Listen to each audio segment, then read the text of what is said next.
મોગલધામ ચારણ ઋષિ બાપુ મોગલધામ વડવાળી કબરાઓ હાલમાં હયાત છે અને હું પણ અહીંયા હાજર છું. અને ભીમરાણાની અંદર ઘનશ્યામગીરી બાપુ દેવ થઈ ગયા છે, તેના માટે એવી અફવા ઉડેલી છે કે મોગલધામ બાપુ વયા ગયા. મોગલધામ બાપુ નથી ગયા, ઘનશ્યામગીરી બાપુ ભીમરાણા મોગલધામવાળા દેવ થઈ ગયા છે, એમની સમાધિ થઈ છે. બાપુ અત્યારે હાલમાં હયાત છે અને આ હું એની સામે જ ઊભો છું. જો આ બાપુ બે શબ્દ બોલશે. આમાં શું છે બેટા, લાખોમાં એક બે જેવા માણસો હોય.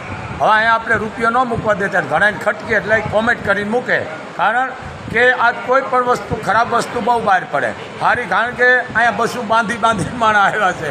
સારું, એ તો બહુ એ જે ગુજરી ગયા એ ઘનશ્યામગીરી બાપુ અને આ ચારણ ઋષિ બાપુ આ બેઠો અહીંયા જો. એ માની કૃપા છે, વડવાળી પરિવારનો મસ્તો બાપ મા મણિધર મોગલનો. એમ આ વસ્તુ